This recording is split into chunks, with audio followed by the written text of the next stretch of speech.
civil rights, a peace-loving activist, fought for justice against hate and ignorance. A martyr to the cause of values we cherish today as a free people. When we think of him, his stirring "I have a dream" speech should come to mind. Today I'm going to share his words with you. Not "I have a dream," but words he wrote some 4 months earlier. In the spring of 1963, when I was a senior in high school, Dr. King was in jail in Birmingham, Alabama.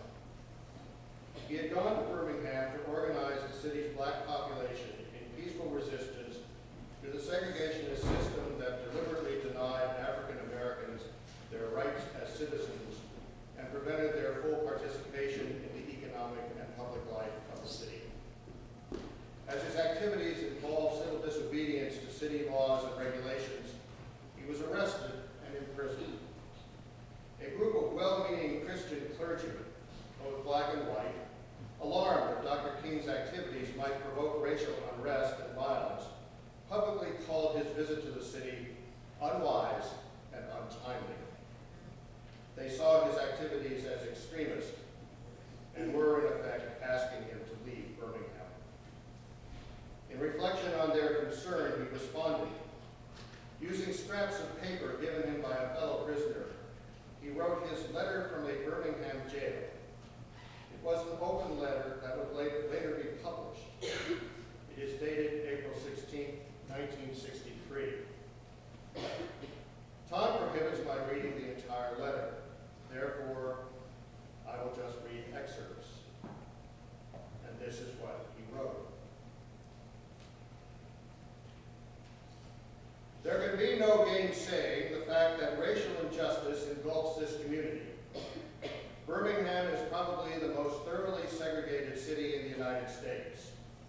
Its ugly record of brutality is widely known.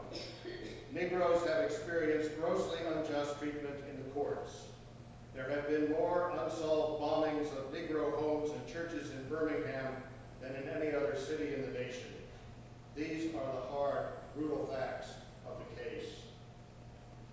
We know through painful experience that freedom is never voluntarily given by the oppressor. It must be demanded by the oppressed. Frankly, I have yet to engage in a direct action campaign that was well-timed, in view of those who have not suffered unduly from the disease of segregation. For years now, I have heard the word "wait." It rings in the ear of every Negro with piercing familiarity. This "wait" has almost always meant never. We must come to see, with one of our distinguished jurists, that justice too long delayed is justice denied. We have waited more than 340 years for our constitutional and God-given rights. The nations of Asia and Africa are moving with jet-like speed toward gaining political independence, but we still creep at horse and buggy pace toward gaining a cup of coffee at a lunch counter. Perhaps it is easy for those who have never felt the stinging darts of segregation to say, "Wait."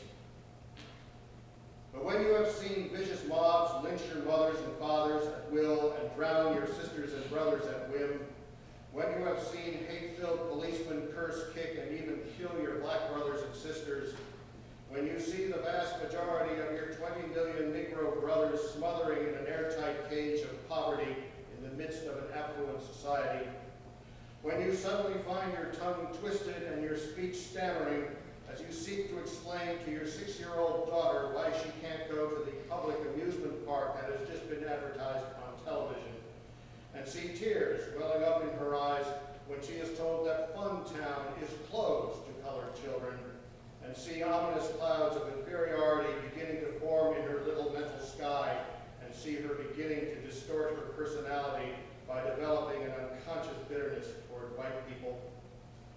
When you have to concoct an answer for a 5-year-old son who is asking, "Daddy, why do white people treat colored people so mean?"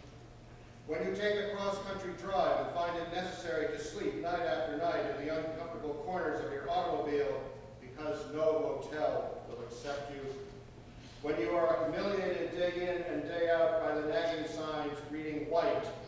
colored.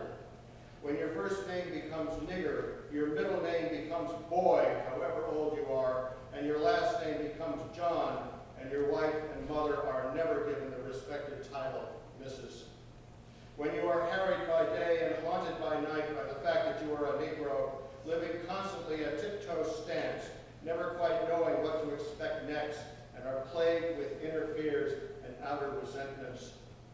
When you are forever fighting a degenerating sense of nobodiness, then you will understand why we find it difficult to wait. There comes a time when the cup of endurance runs over, and men are no longer willing to be plunged into the abyss of despair. I hope, sirs, you can understand our legitimate and unavoidable impatience. You speak of our activity in Birmingham as extreme. At first, I was rather disappointed that fellow clergymen would see my nonviolent efforts as those of an extremist. But though I was initially disappointed at being categorized as an extremist, as I continued to think about the matter, I gradually gained a measure of satisfaction from the label. Was not Jesus an extremist for love? Love your enemies, he said. Bless them that curse you. Do good to them that hate you, and pray for them which despitefully use you and persecute you. Was not the prophet Amos an extremist for justice when he said, let justice roll down like waters and righteousness like an ever-flowing stream? Was not Paul an extremist for the Christian gospel when he said, I bear in my body the marks of the Lord Jesus? Was not Martin Luther an extremist when he said, here I stand, I can do no other, so help me God? And Abraham Lincoln, this nation cannot survive half slave and half free. And Thomas Jefferson, when he said, we hold these truths to be self-evident, that all men are created equal. So the question is not whether we will be extremists, but what kind of extremists we will be. Will we be extremists for hate or for love? Will we be extremists for the preservation of injustice or for the extension of justice? In that dramatic scene on Calvary's Hill, 3 men were crucified. We must never forget that all 3 were crucified for the same crime, the crime of extremism. 2 were extremists for immorality. The other, Jesus Christ, was an extremist for love, truth, and goodness. Perhaps the South, the nation, and the world are in dire need of creative extremists. I have no despair about the future. I have no fear about the outcome of our struggle in Birmingham, even if our motives are at present misunderstood. We will reach the goal of freedom in Birmingham and all over the nation, because the goal of America is freedom. Abused and scorned though we may be, our destiny is tied up with America's destiny. Before the Pilgrims landed at Plymouth, we were here. For more than 2 centuries, our forebears labored in this country without wages. They made cotton king.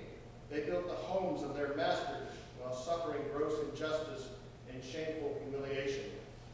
And yet, out of bottomless vitality, they continued to thrive and develop. If the inexpressible cruelties of slavery could not stop us, the opposition we now face will surely fail. We will win our freedom because the sacred heritage of our nation and the eternal will of God are embodied in our echoing demands. So there, in a Birmingham jail, Dr. Martin Luther King Jr. reminded us of our obligation as a people to the promise of our nation. Today,